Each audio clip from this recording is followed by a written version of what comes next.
sometimes human, sometimes animal, all conceived with extraordinary imagination and a wealth of expressive detail.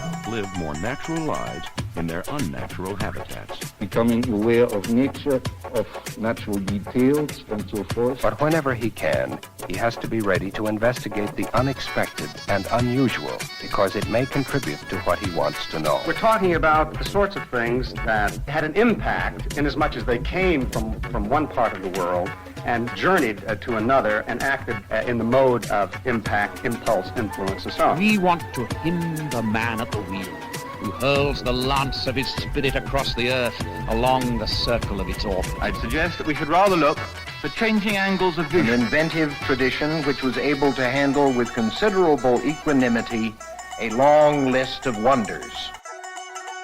Hello, and welcome back to another episode of Administrism. This episode, we are talking about the Temiar people, or the Senoi of Malaysia. And for this one, we started off with about 13 different sources, which I can list in the show notes and everything, but most of the information that we got came from 4 primary sources. And those sources are traditional knowledge and the uses of natural resources by the resettlement of indigenous people in Malaysia by Muhammad Fuad Abdullah et al. Living on the periphery, development and Islamization among the Orang Asli in Malaysia by Nobuta Toshiro. The Mystique of Dreams, A Search for Utopia Through Senoi Dream Theory by G. William Domhoff. And then finally, we have Theater, Ritual, and Transformation, The Senoi Temiars by Sue Jennings. So, before we kick off, I'll let Pythia here go ahead and introduce us to these people. Okay, so I focus mostly on 2 primary books. I read 8 of them and then gave up. And there was a reason for this, so I want to talk about that.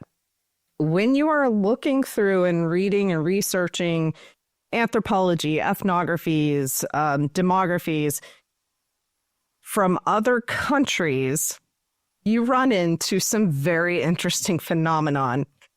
Some of these sources that we kicked out were kicked out because they had a clear agenda in what they were trying to present. And we will go over that as we go along. But I want to start with Toshihiro's Living on the Periphery, which was a really good source for the Orang Asli. The Orang Asli is the overarching group of indigenous people in Malaysia and parts of Thailand. Now, this group is a moving target. Their history starts 20,000 years ago. That's the earliest point in which we can see permanent settlements in the area.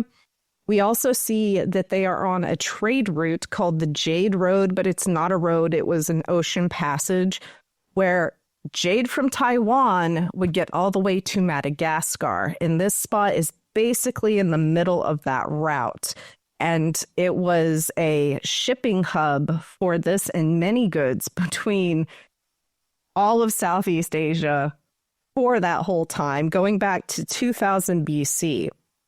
Now, this makes it complicated and interesting at the same time, much like how we have the Silk Road and the hubs in there becoming melting pots of different cultures. You'll see the same thing like that pop up in this culture. In the more recent histories, we had the troubles of the 40s and 30s, and they were deeply affected by this. This makes them really hard to get some of the information from because they were almost entirely displaced in this process. Some villages were just wiped out, and a lot of their traditions died with the people that died in those conflicts. But what we do still have is Malaysia and Thailand and Borneo, where these people still live. They are still considered indigenous, and depending on which country or which line they fall on, they may be considered, these are our neighbors, they live in the mountains, or these are the people that live in the mountains and we tolerate their existence. That's as much as you're going to get from us. In Malaysia specifically, the dominant culture is Muslim, and they push strongly for conversion. And they do this by offering business subsidies, education, and things like that. And a lot of the people of that area that would have been Orang Asli had moved into becoming Malaysian. But they've also found that in doing that, they didn't actually integrate or become accepted into the society. There is still classism and elitism present that keeps them out of the broader culture. So a lot of them will convert back.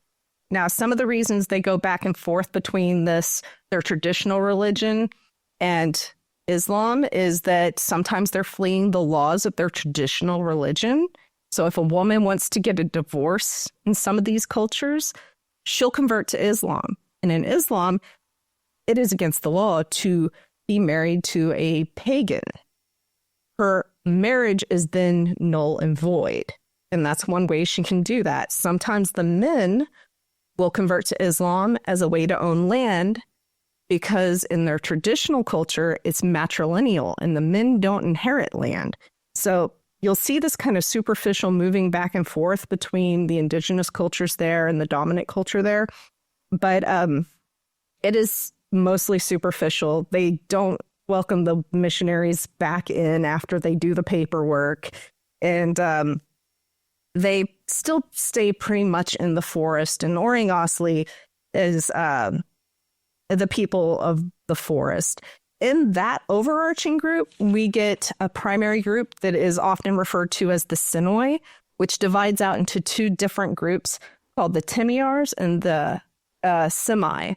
The Semai are under the Sultanate of Brunei, and the Temiars are under the what would it be called? The Kingdom of Thailand. I don't know if it's still a kingdom, but that's how it fell when that designation came up.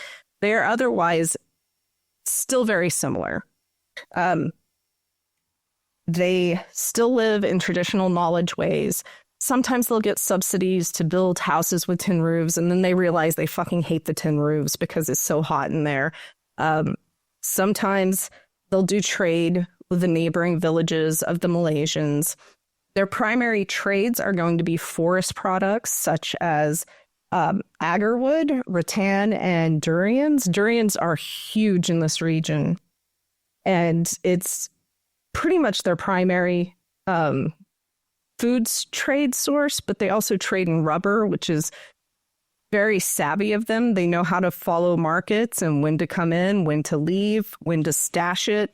For the Temiars, not a lot of pre-existing research was done on them specifically, and the reason for this is they are Highlanders, and they get to hold on to their traditions a little bit better because they are jungle Highlanders. Do you understand why they get to do that? Not off the top of my head, no. It's really hard to get an army up a jungle mountain. Yeah, that makes sense. Yep. Yeah.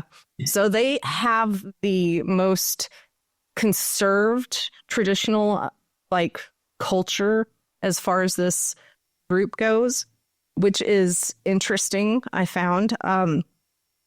The other ethnographies that we read, they would call them backwards, and I would have to go and check the fucking date on the publication. It would be 2006, and they're using this language, and then I would have to go and check, okay, who the hell published this? Because they were using derogatory language in these publications. So that's another reason I would throw some of this stuff away.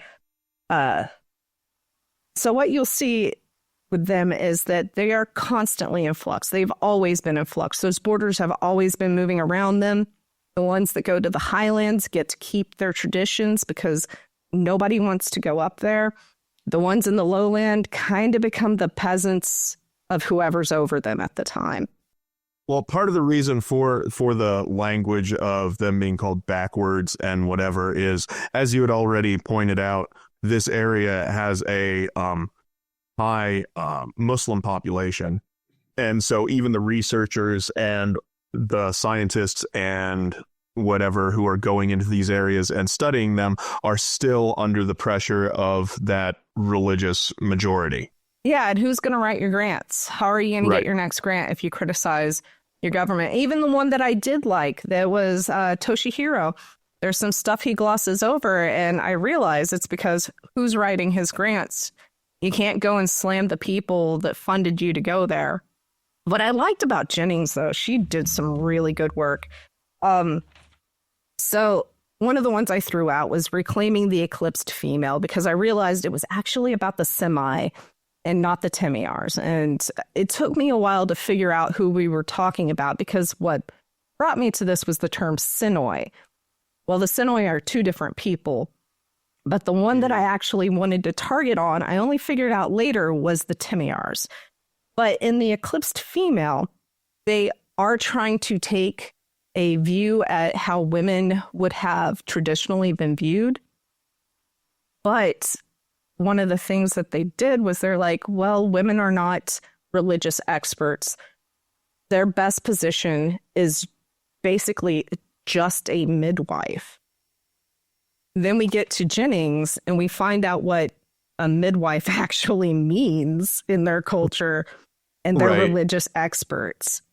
So moving into the Temiars, I saw a lot of really interesting overlap between our last episode and this episode. They're river people, and their entire world map in their head is river oriented, just like the Matsujanka. They don't respect authority. You can come in and say you're authoritative, but you're not allowed to tell anyone to do in this culture.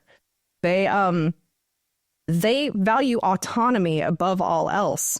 And the moment your feet hit the ground on your own accord and you start walking, you are your own person.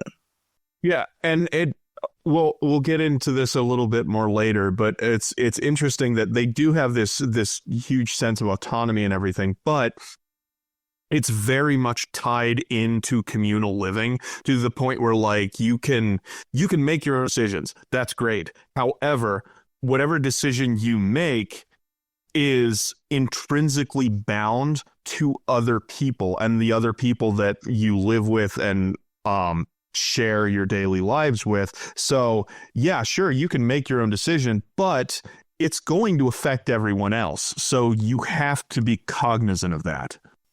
And they're so cognizant of this that their children will spontaneously turn to adults. They will spontaneously start doing chores and helping out around the house, doing the things that are necessary for life to continue in that setting. They just do it. They're not told to do it. They're not taught to do it. They just start mimicking, and eventually they just do it. They'll pick up the baby and start caring for children and start caring for the animals. And I found that kind of interesting, that if you just let them do it, they'll probably do it. Yeah, and there was also a point that I remember reading where even when it came to food preparation and like cutting up fruits, the really small children were given bush knives and other sharp implements, and they were using it with the dexterity of the adults because they had, like, we'll get into this, but play and reenacting what the adults and other members of the society are doing is plays a very important role in development of the child. And so these practices of cutting things and other daily activities have already been reenacted in like play settings amongst the other children. So it comes to them very naturally, to the point where Jennings had even pointed out that it seemed as though they had more dexterity than children of the same age from, say, European societies. So something I want to say about Jennings, and I think her reason for doing this was the same reason mine was for doing this. She had read some stuff about the Senoi, and she said, you know what, I think this would work for one of my hypotheses, and I want to see if it does. So her hypothesis was that theater and rituals help you mentally, and that you could actually establish forms of mental health therapy around theater. So when she approached this, she was not there for demographics. She was not there to just describe the material of these cultures. She was there to actually figure out the rituals. And that's why I think her book was so thick with information. Yeah, it wasn't just a study of, how they interact with surrounding cultures. She does touch on that, but it plays such a very insignificant role to everything else. A lot of what I gathered from hers were ways that I could approach this kind of culture and compare it to how I live my own life and things like that. For example, to the Temiar, they have a very, very distinct separation of boundaries when it comes to things, not only of the self and the other, but also, they have the distinction between things that happen in the house versus things that happen outside of the house, and things that happen outside of the house, like village versus forest. There are very distinct designations where things take place. They have this very clear understanding of boundaries and enact things through them. Certain tasks and behaviors and activities can only take place in certain areas. And because of that, you have to, with her studies, focus on the people that you are in the immediate surrounding of. Not so much like you said with the demographics and the history of them. She does go a little bit into history, but usually it's that bit of history is talking more about how they had been historically written and things that had been written about them, and how they are actually living their lives and how she perceived it and lived with them. Yeah, and she, just to bring a little more light in how she lived with them, her whole family moved there, and they lived there for more than a year. And she lived their lifestyle. She didn't just set up her camp and live next to them. She integrated herself into it to try to get a very full understanding of what was going on for them, especially to get that level of trust so that she could be brought into rituals. And they're very open about the rituals, which I found fascinating. So back to a little bit of the Temiar's material stuff. Their primary crop is also the primary crop of the Matsajenka. Right. One of the most other important crops that is peripheral, tobacco, also important to the Matsajenka. Although I will say that I think tobacco plays a much larger role with the Temiar, especially since it was brought up several times that, first of all, any perception of there being a low level of tobacco caused high anxiety. After any ritual, or even before any ritual, there was a group lighting up cigarettes time. It's the 8 p.m. count your cigarettes before the shop closes shit. Yeah. And so much so that she had pointed out that the Temiar, in measuring distances, measured it in how many cigarettes they would smoke. And a distance was that's 2 cigarettes distance. And they rolled their own cigarettes, which I would like to see if they're beaties or if they're a different style altogether. I didn't see any pictures of it. Another thing, but they did mention, or she did mention, that the cigarettes were usually they didn't cure the tobacco, which I found interesting. They still smoked it green. Yeah, that's a choice. That is definitely a choice. The lungs on these people. Oh, right? Boy. Yeah. And what I want to, by pointing out the cassava and the tobacco and also chili peppers are very important too. That's how when you come home from visiting a sick neighbor, they burn chili pepper flakes on the path to keep the illnesses out. This shows you that these are all American crops.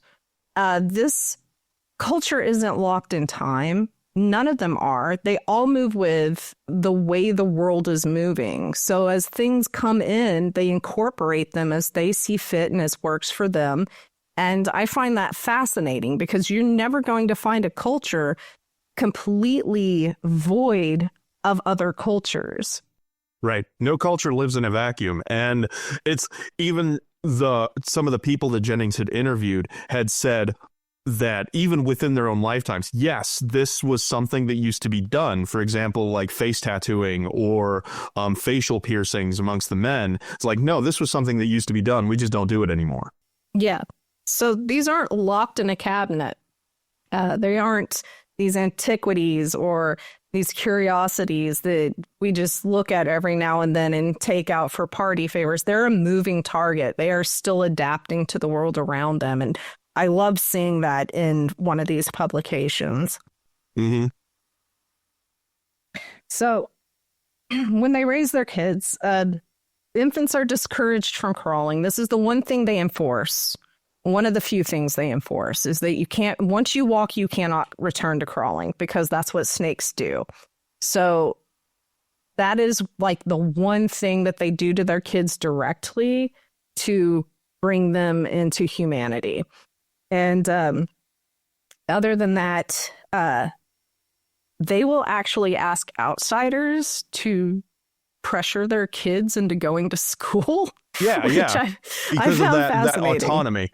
Mm-hmm. They can't violate that rule. So they will ask someone else to do it for them, which I found fascinating because they acknowledge that people outside of them might be able to get away with it.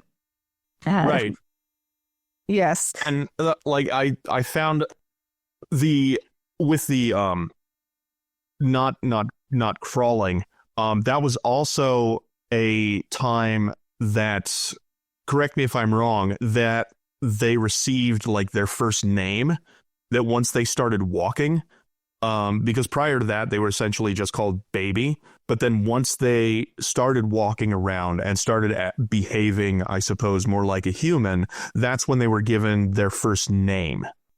Yes, your first name would be given upon, starting to become a human. And your second name is upon the birth of your first child, from what I could understand. Mm-hmm. And if you couldn't, or if you didn't have children, or couldn't, there was like a time frame. This goes back to the sort of boundary thing where there are definite periods in a person's life, and the birth of child is one. But they did account for people who didn't want children or couldn't have children. It was after it had been determined, yes, these people are not having children, that's when their name their name was changed, and they were referred to from that point on as kind of like an elder. Yeah, and that's the age supremacy thing does come into play for their culture. You cannot be a teacher unless you're elderly, and they view the outside teachers who would come in to teach the kids as playing at teacher, that they were not legitimate teachers. Mm-hmm. Which I find that fun too.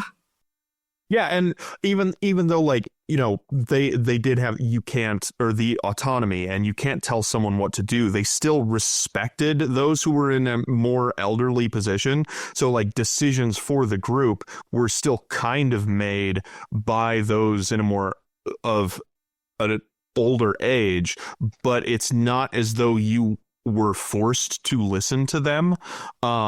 In fact, like any disagreement within the group, within the village or whatever, if you were seen as having wronged someone, they would suggest that you paid a fine or do something to rectify what you had done, but they didn't enforce it. And a lot of the time, if you just were fed up with it, if you were the person who wronged them and a bunch of people were kind of like suggesting that you pay a fine, you could just get up and leave, which reminded me a lot of the Kung people, where if there was a disagreement or whatever in a small unit that were living together, if there was a disagreement or an argument or whatever, they would just get up and leave and go to the next village over. Mm-hmm. Other than the crawling taboo, they have food taboos and they have blood taboos. Now, the food taboos, you can't eat certain things until you hit a certain age in certain ways. Certain foods can't be prepared within certain houses if it's a taboo food. Some of it can only be eaten in one particular house. But the interesting thing about this is it changes with time unless you're a midwife. If you are a midwife, you must remain solid to all the taboo rules for the rest of your life. Mm-hmm. And it is considered a grave sacrifice to take on this role, which I found interesting. It's like the rules for becoming the midwife are much stronger than the rules for becoming the halak, which is what we would refer to as the shaman of the village. And the reason for this and why other cultures, they kind of dismiss this.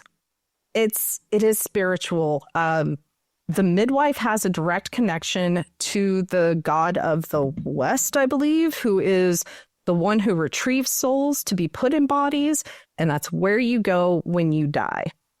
So she is in direct connection with the first midwife, which is the soul retrieving deity. And she's in constant communication and must stay true to that at all times in order to bring life into the world. And it was also the first midwife who was the one who had delivered or created thunder, which was their big try and avoid god because he'll fuck your shit up, dude.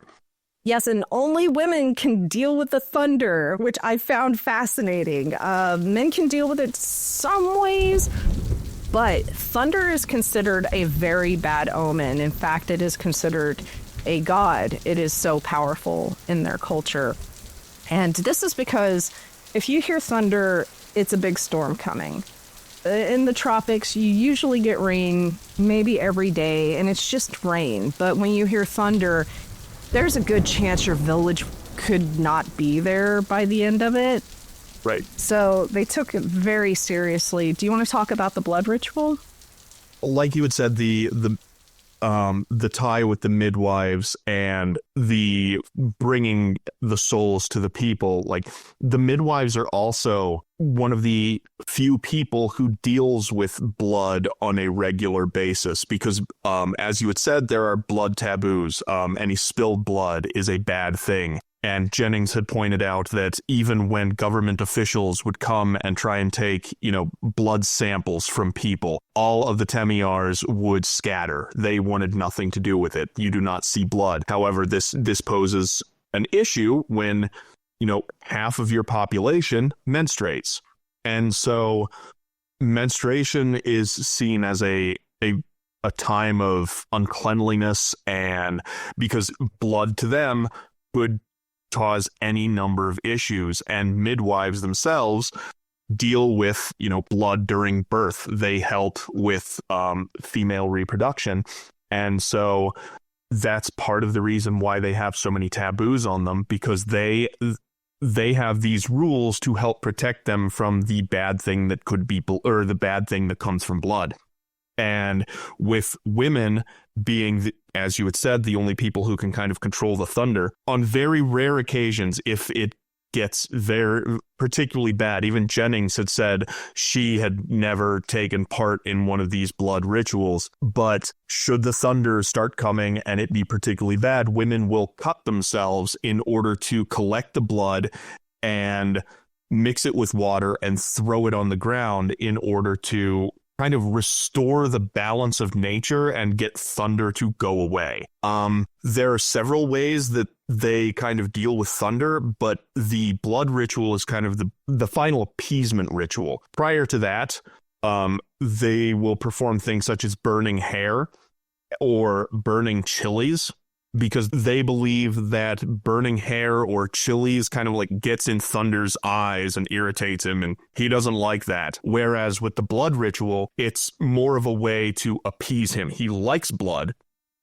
And so with all of these other blood taboos, like spilled blood or being around menstruation, these things would cause Thunder to come because he likes blood. And so this final blood ritual is, okay, we're giving you blood, please go away. So to reflect on that, since this will be done by the women, understand that men are deeply affected by blood in their culture, deeply affected by blood. So back to the midwife shit, a man can never be a midwife. A woman can be a holic. It's just rare. And it is far more necessary to have a midwife there. But the reason women don't really become holics very often is because you must have the midwife. The holic isn't absolutely necessary. You can go to the next village with one. But if somebody's about to drop a baby, somebody's got to be there to catch it. Right. And even although I will say that from what I remember reading, if with female holics, it was still seen as kind of a subversion of the natural order of things. So women were midwives, men were the holics, and women could be holics, but they were generally mistrusted and more likely to like perform malevolent magic. That sounds about right. I know our crowd. That sounds about right. But yeah, and so Thunder would come under women, and then they have another deity that is the tiger. I can't find the word I wrote down for it, but holics, they deal with tiger, and they got their own things going on there. Right, and these were the two. Basically, none of their deities or supernatural beings were really there to be praised or revered. So like Thunder was, you just don't want to make Thunder mad. And it was the same with Tiger. It was like, you don't want to do anything that would cause Tiger to come here. So anything that was more powerful than basically benevolent spirit guides was something to be avoided or appeased. Not so much that you would give them offerings unless you absolutely had to so that they could leave you alone. Another interesting quirk that I found, and this was only covered in Jennings' book, and I don't know how nobody caught this one. They have pet culture, and I don't mean livestock. I mean, they keep geese and chickens and goats and anything that will stick around as pets, and they mean it. The word for those animals is the same word that the midwife uses for children. And Jennings got to learn the hard way about this when she tried to milk their goat. Did you get to that portion? Yes, and like I spent a lot of time ruminating over like what would have led to their pet culture, but yes, I did get to that where the goat ended up becoming part of another herd. They absconded the goat after she tried to milk it. You do not milk baby, apparently. Mm-hmm. This goes on to the dogs. They train the dogs, though. The dogs do have jobs around the village. Specifically, they train the dogs to... The producers of this very high-quality podcast have interjected to protect you, the listener, from one or more statements from the show's hosts. We have done this in an attempt to safeguard your physical and mental health. You are, of course, free to research this topic on your own, but be warned. Knowledge of these matters has been known to cause feelings of disgust, repulsion, nausea, trigger gag reflexes, and in some rare cases, like that of Yara, extreme sexual arousal. The makers of this, again, very high-quality podcast do not condone training dogs to do anything repugnant, even if it is to keep the village clean. Mm-hmm. Well, and what I was thinking a lot with the role that pets play in their life, this falls within their definition of boundaries and everything, right? So you have you have those things that happen out in the forest, and those things that happen out into the forest, in order for that, like any food or like meat or whatever to come into the forest, it needs, or come from the forest into the village, it needs to be transformed. So one of the examples that was given was porcupines. Like, they needed to have all of their quills and fur burned off in order for them to come into the village to be eaten. Like, an animal or anything that came from the forest needed to go through this liminal space at the boundaries of the village and needed to be transformed. But with these other animals, these pets, they exist in the village. And so by existing in the village, they aren't seen as something from outside. They are seen as part of the same kind of collective family unit that exists within the people. And it's the same sort of boundary as I had already discussed, where certain things happen in the house. Like, all of their rituals happen inside of the house. They don't take place outside. Their houses are lifted up off the ground. And so there are basically taboos or restrictions where things can happen above ground and things happen on the ground. And by having these pets that come into the village, they are part of your group. And since they're part of the group, just like you wouldn't strip your brother or your nephew or whatever of their autonomy, you wouldn't take from the autonomy of these things that live inside of this community circle. Yeah, they are definitely living with animals the way you live with your pups and cats, and the way that I live with a snake in a box.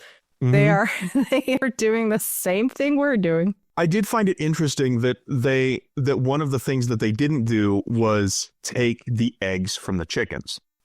But they buy the eggs. They buy the eggs from another village. Right. Yeah.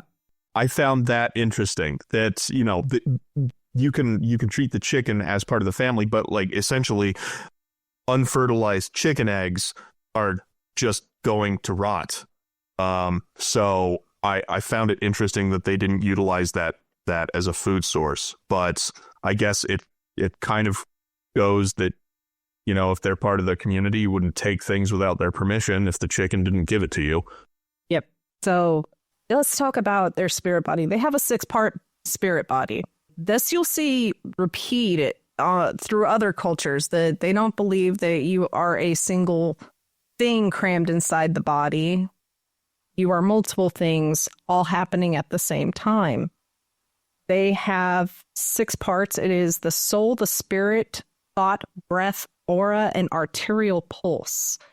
And all those things must be present for you to keep going. Right. Essentially is what it was. So to quote from here, in 1968 had written, the Semai think of a person as made up of 6 interlocking things or processes. The 2 most important components of this complex are ruai, or soul, and kalug, or spirit. The thought is located in the heart and expressed in the laham, or breath. The other 2 elements of a person are his saku, or aura, which can be seen as the flush of good health in the face of a robust person, and the nadi, or arterial pulse, which is primarily located where it is most strongly felt, in the left breast. Daylight, a sensitive and intelligent West Semai man, says that to grasp the relationships between the 6 components of a person, one can think of a person as a car. Ruai would be the battery, kalug the driver, thought the running of the engine, breath the gas, aura the paint, and the arterial pulse would be the speedometer. Yes, and this applies to humans, but all animals have a head soul. And there are different types of head souls. And this also made it kind of difficult to see if they had any significant plants. Well, what plant spirits would they be working with? Well, all the plants have spirits, so they're all kind of the same bag, is what I ran into.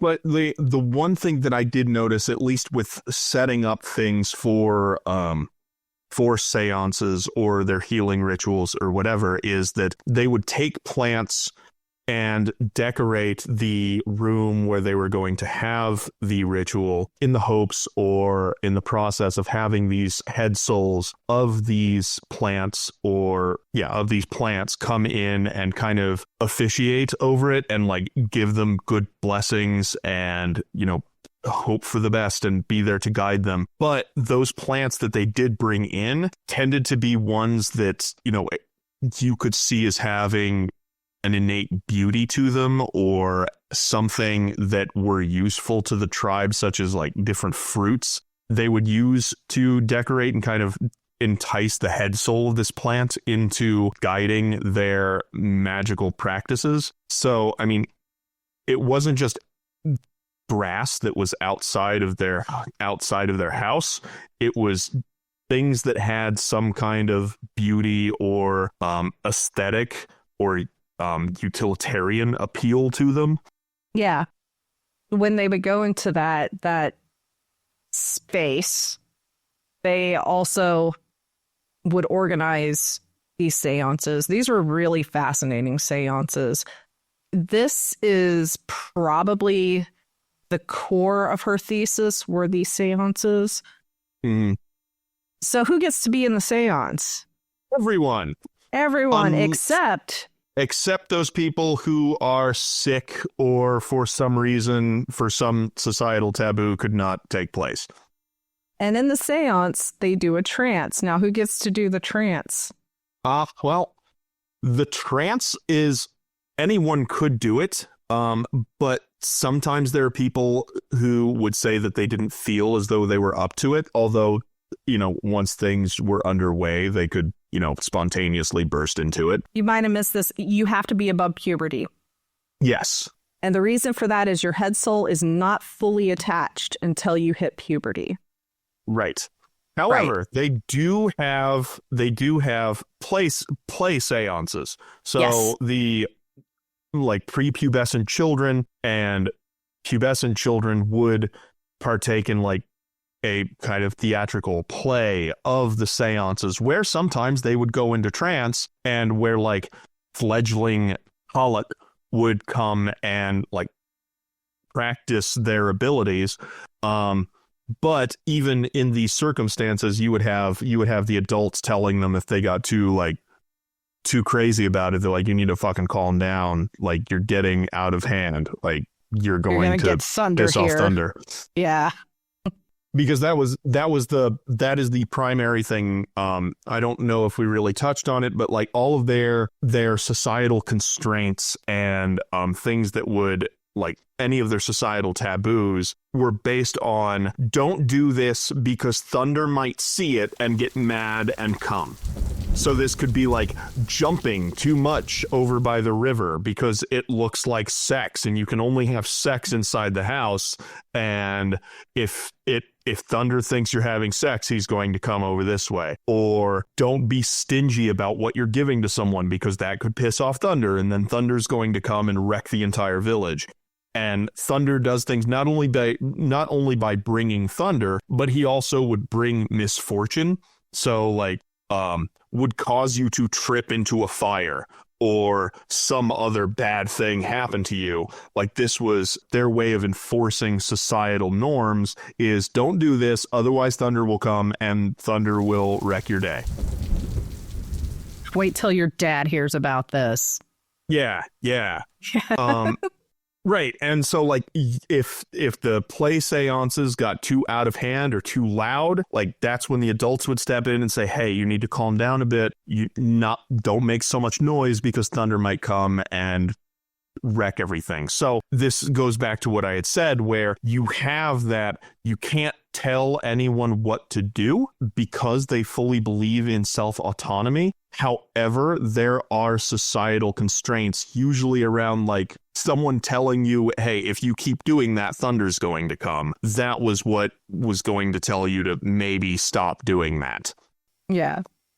No threat of being spanked, but right. They had their ways. Right, and then that thunder idea or that threat of the thunder comes from a very early age where you would have if there were a thunderstorm, you would have the adults who would take the children and clamp their hands over the children's ears and just chant fear, fear, fear. From a really young age, they would do this. So you should be afraid of thunder. This was ingrained in them from before they could remember. Yeah. Yeah. But as far as the seances go, yeah, anyone could go into trance, again, so long as there was no stipulation. Like if someone was sick, they were more than likely not going to be the person to go into trance, but anyone could. And one thing that, along with the seance play, within the society as a whole, not just with children, singing, dancing, and spontaneous trance could happen anytime during the day. And they crave it. Yes.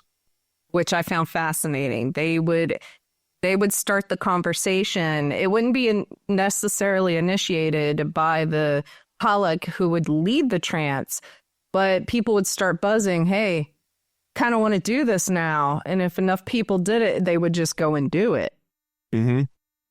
And to the point where, like, they would complain if they were in a period of mourning, like after someone died, because that was another one of their taboos, that you can't have seances or trance dances during this mourning period. They would begin complaining, like, it's been a while, we haven't done this, can we do this soon?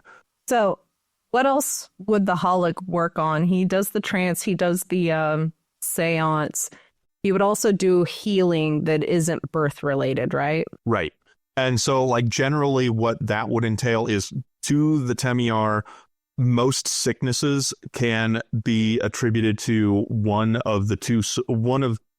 two of the 6 souls, which were either the head soul or the blood soul, or the blood heart soul. You have the head soul, which is what goes out and experiences things and goes on adventures when you're dreaming or when you're in a trance. But then you also have the heart blood soul, which exists like somewhere around your diaphragm, which kind of is in control of your breathing and everything. That if, on top of thunder being a potential bad thing, if you were to be in the presence of blood or whatever, the blood could transform into a little tiger that would come and attack your hup or your heart blood soul. And if there were any imbalance between these two souls, then it could lead to sickness. And so, on top of seances and trance dances, the shaman or Halak would, their responsibility would be to bring or restore balance to those two souls. And if, like, the head soul was off bucking around doing something, it was their job to go into a trance and retrieve that head soul for you, or for the heart blood soul for them to, kind of milk their own heart blood soul and restore the balance to yours, so that way it wasn't being affected by outside forces. Yeah, and another fun thing, I forgot to say this during the trances, the shaman acts kind of like a trip sitter. Yep. And then if your spirit goes wandering too far from the house, he'll go get it for you, which I found interesting. Yes. It's interesting. This goes back on the very distinct and clear boundaries of things. You can go into a trance where you begin to lose control and everything, but even when you are in this trance state and, flailing about your limbs and going unconscious, there was still a level of control that was brought in. And the Halak, one of his jobs was during these trance states to kind of rein you in, so that way it wasn't too crazy in that it would bring thunder. So, like, there's still this level of control that they existed over, or that they enforced over their personal lives, that, the separation from the self versus the other, like, they still had to have some level of control where it never got too far out of hand. And if it did, someone was there to rein you in. So if it was, whether it was the children during the play seances or any of their other games, or if it was adults who were in this trance state, there was someone to rein them in. Yeah, just picture them like having 5 to 20 friends on shrooms and just trying to make sure nobody tries to wander off to the bodega by themselves. Mm-hmm. Yeah. And so, like, yeah, that was one thing that I found absolutely fascinating about this culture, was their creation of the boundaries, how a lot of it wasn't like extrapolated on with Jennings whenever she would interview any of the Temiar. She never got really clear explanations as to why certain things had to take place in certain places or at certain times, but she could kind of sort of infer it a bit. Like one of their rules was to not get the posts of their houses wet. Like, don't pour water on them. If you're pouring water, don't put it near there. And it's kind of the separation of the ground versus the house. But the best explanation she had was, okay, maybe it would cause the posts to rot, but she'd never really seen any posts rot, so she can't make that as a total conclusion. But there were a lot of different instructions and things that they needed to follow that they just inherently knew, that they were just told. It's like, okay, well, we need to do this, but there was no why. You just had to. That's the way you should. Yeah, and it felt very much like if you move to another country, even if you move to a very similar country, like if you move from the US to Britain, you're going to see these things. Nobody's going to be able to tell you why they're doing it that way. It's just the way it's done. Right. And one example that I've given as far as like linguistics, there's like for a naturally born English speaker, the order by which adjectives fall in English. Like, you're never told that in school. Like, I was never taught the order of adjectives in English when I was in school. I didn't even learn that there was one until I had gone to university. But there is an order in which adjectives are placed in English, and it's determiner, opinion, size, age, shape, color, origin, material, and purpose. Those are the order that they have to go in. Like, otherwise, to us native English speakers, it just sounds wrong. So you would say this big old red car, but you wouldn't say this red old big car because that just sounds weird. It just doesn't sound right. Yeah, and their language. God bless anyone who can fluently learn these Southeast language, Asian languages. They have consonants you can never say unless you were raised saying them. And I ran into that a lot in this study. Sitting here trying to say the N from the back of the throat, the NG at the beginning of a sentence, a word. It's just the way it's done there. You're not going to be able to figure out how. You're not going to be able to figure out why. There are some linguistic theories about it. But yeah, it was a little bit of a trip trying to read their actual written language written into English, which is impossible. Right. But yeah, and so like there are different rules that just exist within a culture that coming into it, you have to just navigate yourself around and figure out what it is. But like with the adjective order that I just said, like we were never taught that in school. That's just the way that it sounded right. But there is a correct order in spoken English in which it goes. But someone coming from the outside, they would just have to learn that. They would have to learn it and figure out how it goes. It's not something that most, and especially with that example, if you were to go up to a native speaker of English who hasn't gone to study linguistics or whatever and ask them, okay, what's the order in which you give adjectives? They're not going to be able to explain it either. It just sounds right. So Jennings had an interesting event with one of her children, and he caught an extreme fever, like the kind you go to the ER for. And they're out in the deep forest. So she's trying to figure out if she's going to have to end her study right then and there, how she's going to get her child to the hospital, which is they have to go by river. And a shaman interjects on this and does something damn near miraculous. She gets to witness the spiritual play firsthand. She takes the child to the shaman, and the shaman starts working on the child and brings his fever down in this ritual. And this is part of her thesis. How do rituals affect your health? So this child is in the delirium state of a fever. The shaman brings him back down to a healthy, survivable fever level. And instead of canceling her study on this crisis, she has the ability to transport him at a non-emergency rate to the hospital by boat. In doing this, she asks the shaman, how am I going to make sure he's okay the whole way there? And he says, I'll send a friend with you. Did you catch what the friend was? I didn't know. It was a bird that followed them the whole way down the river.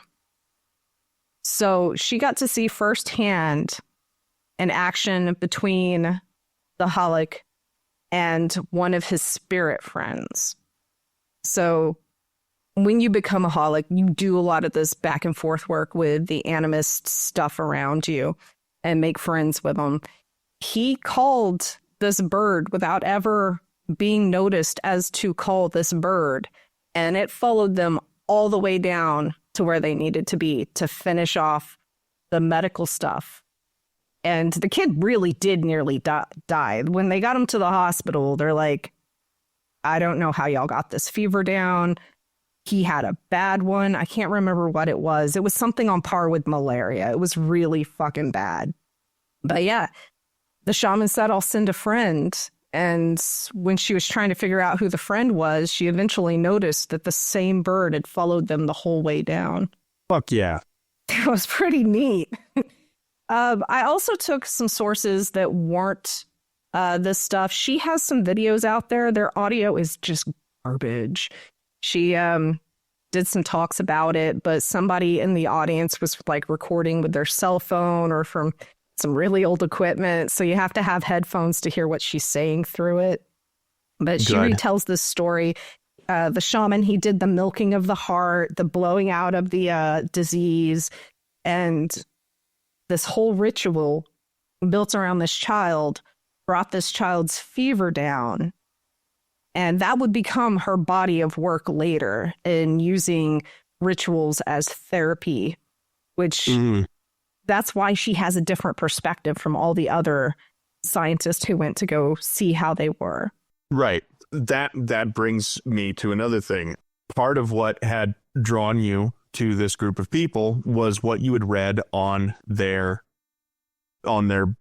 use of dreams, right? Yes, let's talk about the mystique of dreams, man. So the Senoi dream work, you may have heard of it. It's this ritual that at breakfast, after you wake up in the morning, you tell your parents your dream, and they discuss it with you, and then they take you to the village council, and much discussion takes place about your dream, what it means, what you should be doing about it. Should you be facing it head on? Should you be approaching this person in real life to appease things? This isn't real. No. This was invented by a Mormon guy who was just a little loopy.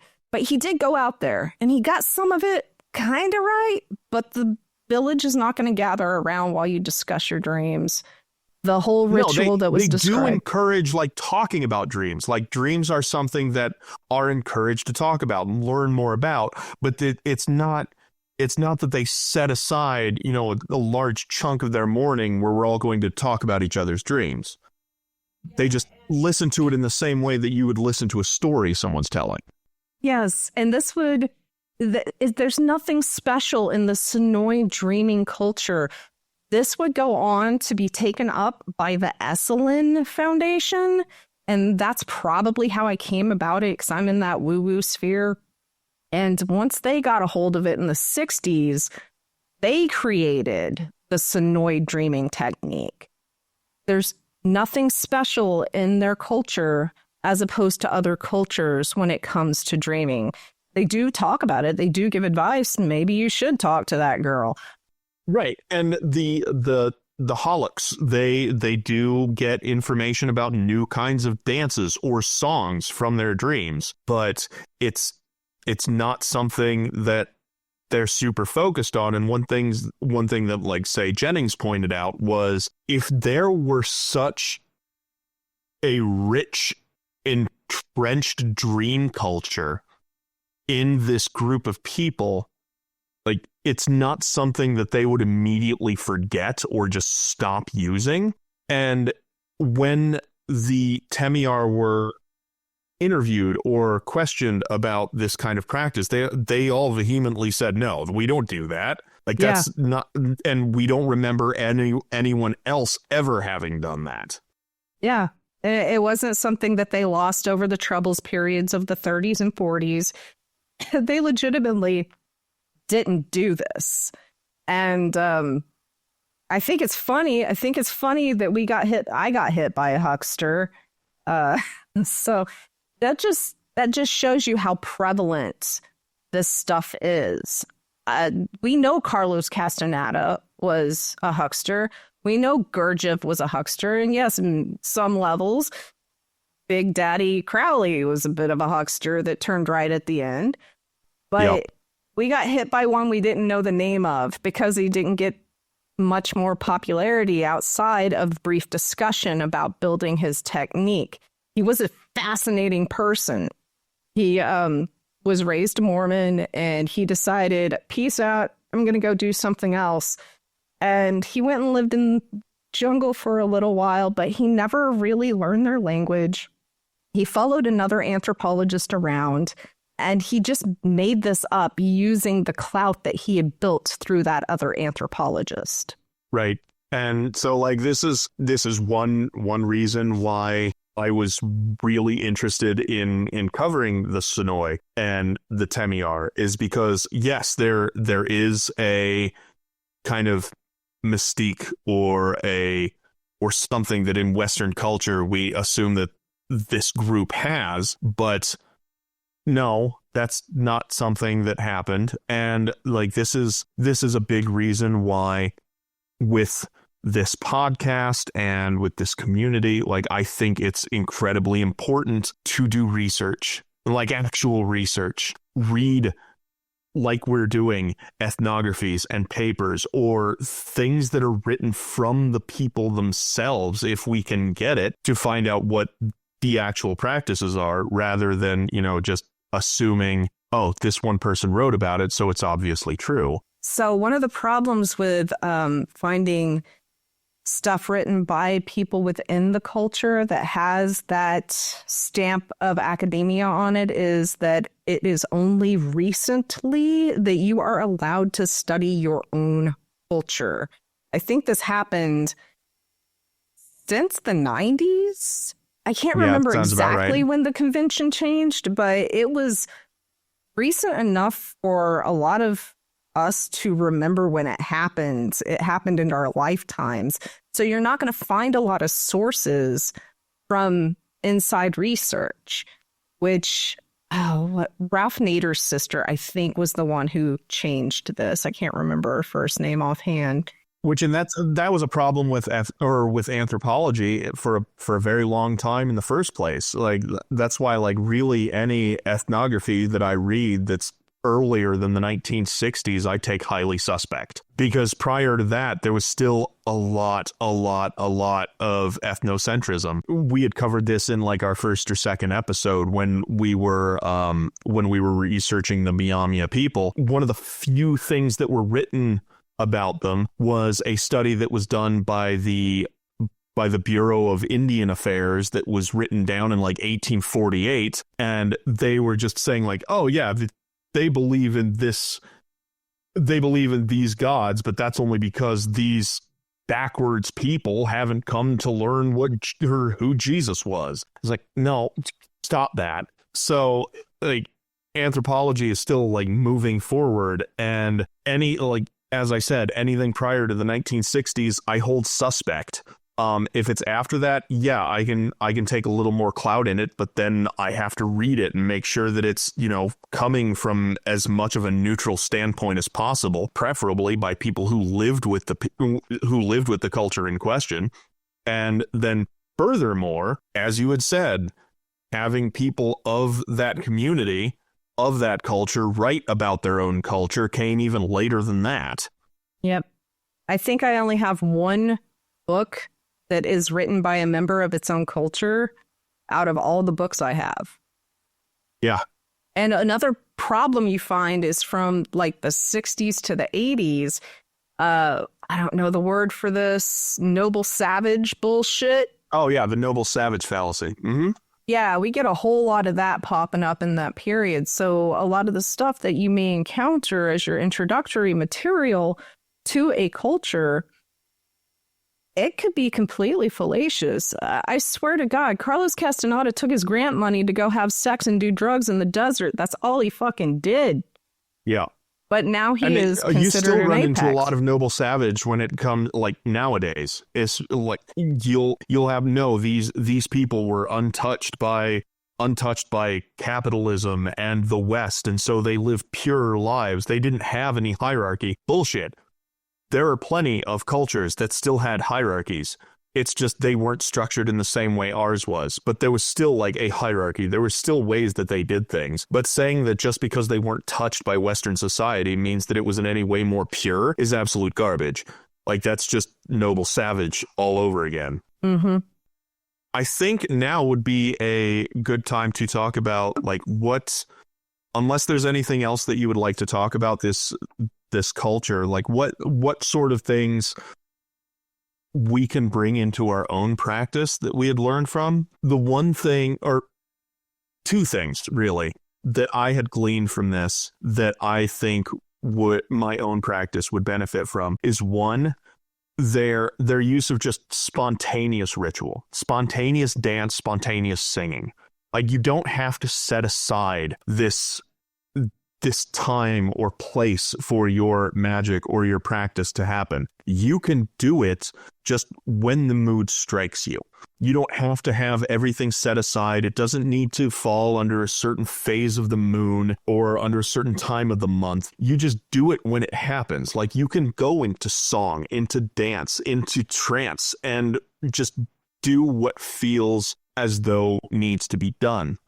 And on the same note, I do like the separation of boundaries and the understanding of certain things happen in this certain place and being able to recognize that. I understand that there are certain things that I do, not just with my practice, but my everyday life. This happens in my life, in my house. This happens outside of it. And the reason why I think this is important is because, as discussed in these studies, there exists within these people like liminal spaces. And liminal spaces are something that I can get into a lot more later or at some other time. But I believe that liminal spaces are incredibly important. They're that place of in between.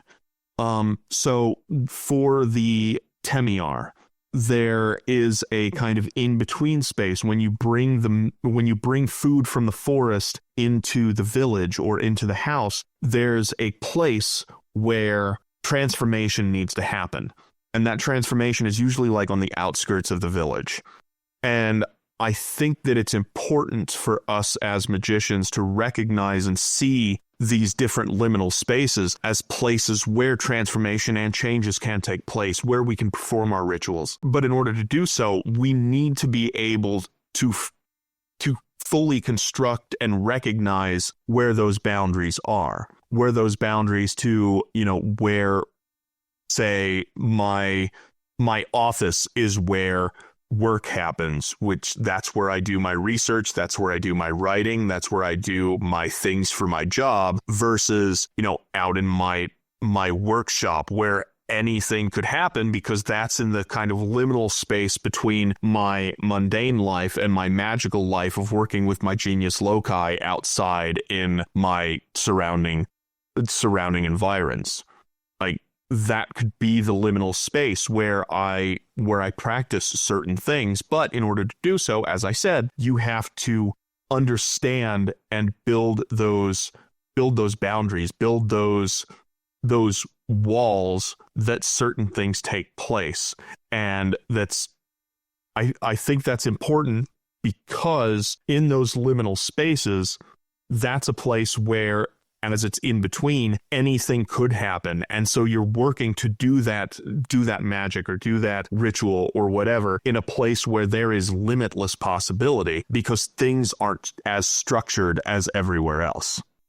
Yeah, and if you are the type of person that does not bring food or drink into your bedroom, you're already doing this.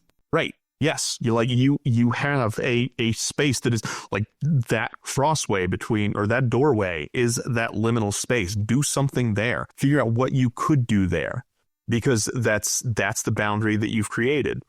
And yeah, there's a lot of potential for developing your own work and the efficacy of your own work just based on that mental construction of a liminal space. All right. And so from there, I think we can move on to like different homesteady things. Yeah. What'd you do? Yeah. So the homesteady kind of thing that I was going to approach is super easy. And it comes to like making tinctures or making like an essence of something. When it comes to using a plant, most, not all, but most of the compounds when it comes to a plant tends to be water soluble. That's why when you like make a tea out of something, or out of the dried leaves or dried shoots or whatever, you soak it in water and let it soak there for a time. And then by that soaking, it will permeate through the rest of the liquid. And so what you can do in order to like make more of a concentrated tea, or kind of like bring the intensity up a bit, is rather than using just water, which you could just use water and that's fine, but if you have the capability, using as high a proof of alcohol as possible. A lot of the time with tinctures, people will use a flavorless, odorless spirit, generally something like vodka. I know that in some states it's illegal to sell higher proof alcohols, such as Everclear, which is generally 95% ethanol. So ethanol, which is the active alcohol that's taking place in this, is able to extract water-soluble compounds. So in order to make these tinctures, what you can do, you could make a tincture, which still has some of the alcohol, or you could just basically get it down to its pure compounds by having this dried plant or this dried plant matter, putting it into that alcohol, letting it soak for, say, a week, and then after that, draining it out, and then allowing it to evaporate. By allowing it to evaporate, those compounds inside of the plant condense down into like a paste, or eventually something that you can dry out. And so one thing that I've done with this is like with wild lettuce, right? Wild lettuce grows all around my property, and it's also known as the poor man's opium, but it contains compounds that activate your opioid receptors and reduce pain. It also allows for assistance with sleep, because it gets you into that that state of not feeling pain so much, and you're able to use it as, a sleep aid. And so I've made it so that I've taken the leaves and let them soak in alcohol, and then I've brought it down to more of a paste that I can mix in with other things. But I've also done it and dried out that paste so that way it's something that's dried and crumbly that I can then use and measure out into other things. In doing that, I've created my own medication, something that'll help me.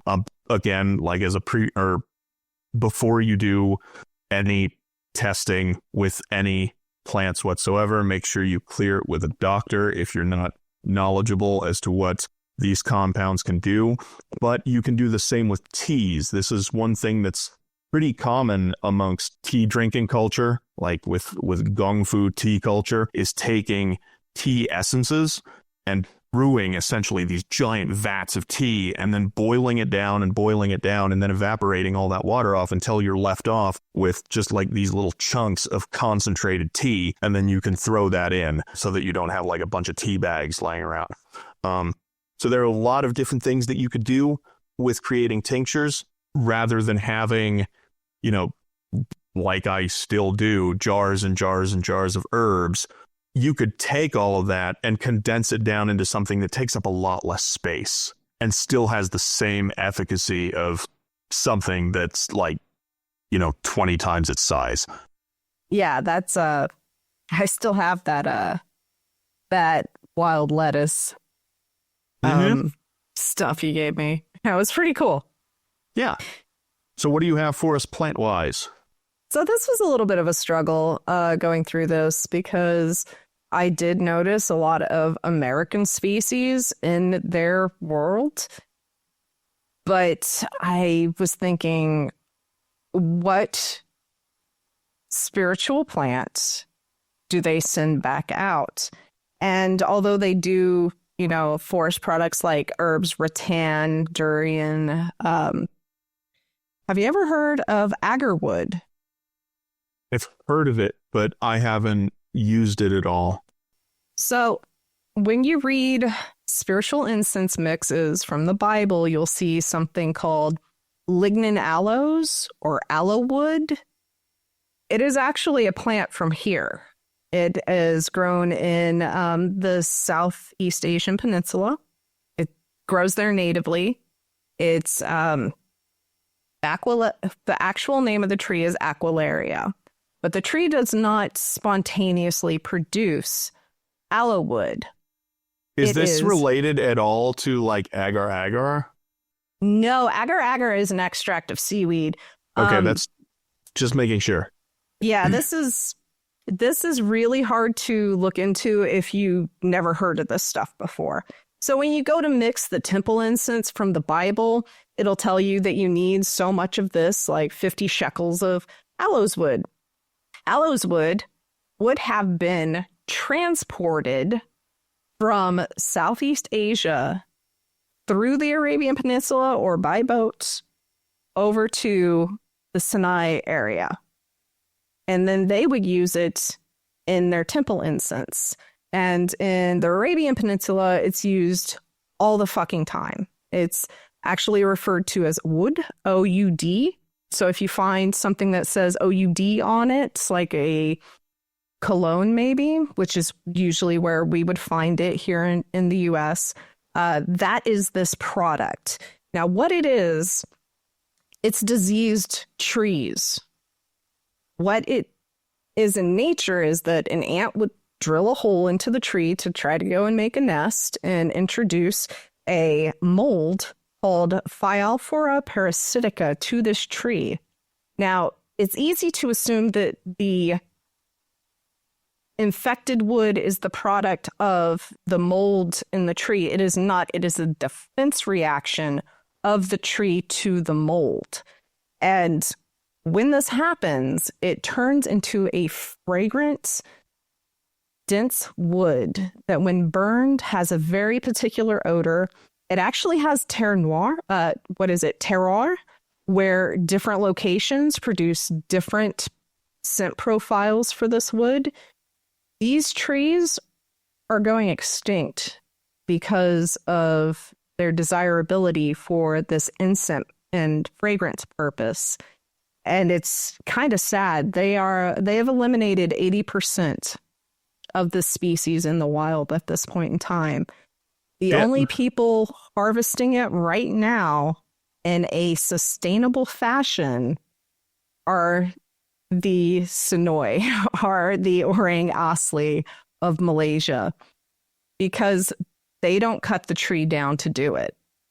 They come they hack out chunks of it, and in very small quantities, they distribute it. Now, it can be produced implantation, but it takes about 20 years for a tree to get to a point where it can be productive in this.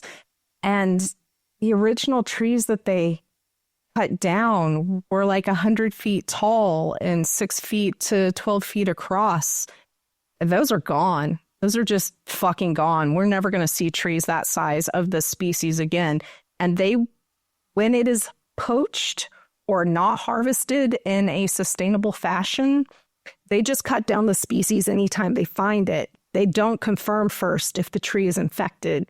So it could be a complete dud in the process. It is more expensive than gold. So telling people to not go and harvest it is nearly impossible.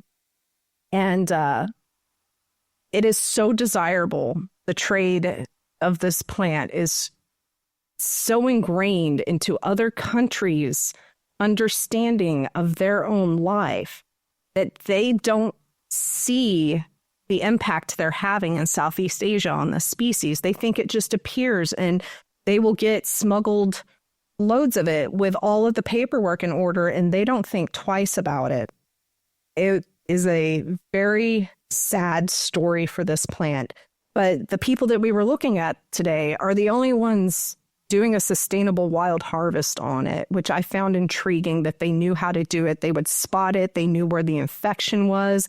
They would read the bark and just cut that area out and leave the whole tree standing, which is really nice of them.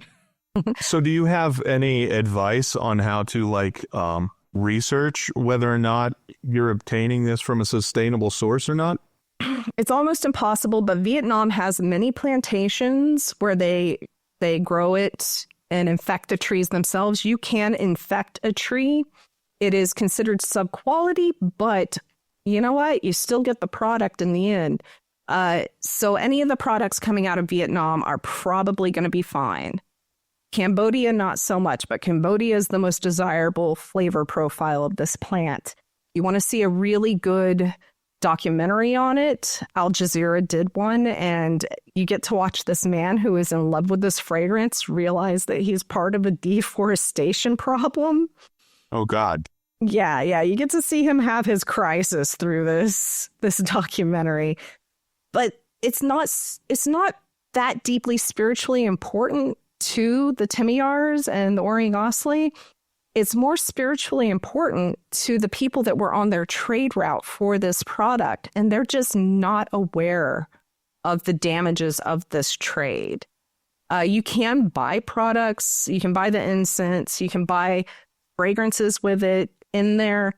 You cannot synthesize the fragrance. It is not a single chemical within the wood. It is multiple chemicals. Gotcha. That are the defense product of this tree, which I'm trying to source seeds for them right now. It is so hard to just get the seeds because these are not federally, these are CITES listed, the Convention on Endangered Species. So just getting the seeds to grow a tree is a pain in the ass. Gotcha. Yeah. I don't want to leave it on a sad story, though. There is a lot of work being done. Just be conscious of who you're buying incense from, you're buying raw products from, because it does have downward impact. There have been people murdered over this. Right, and that's a similar thing with other plants that are used, especially in the occult community, such as like sage, or what's that other wood that comes from South America? I'm blanking on it now. Palo Santo. Yeah. That's another one that we have to be conscious on. And find workarounds. If you're a magician, you should be able to figure out what these correspondences are that you are trying to fulfill within your magical practice. That's what you're doing when you make your incense blends. You're calling in certain energies. Just go and find something with a similar energy. You could even find one that has the exact same energies. to work with. You don't need these rare products to get the job done. I don't care what anyone says about this.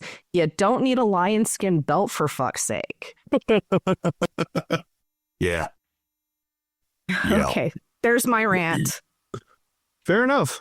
And thank you for that. Like that's something that as occultists we all need to be conscious of, like the materials that we are using around us, especially when it comes to the ecology of everything. We can't wipe it out just because we want to do some rituals. But on that note, I want to thank everyone listening for joining us for another episode of Administrism. I'm not sure which culture we're covering next time, but I have proven myself not good at choosing them, so it's on you this time. Okay. That's fine. I can go ahead and leave it up to see if anyone has suggestions online. If they do, we'll look into it. If not, I'm sure I can find out something. But yeah, thank you for joining us. This one has been fantastic, and as always, I will post all of our resources in the show notes. But thank you. We'll see you again next time. See you next time.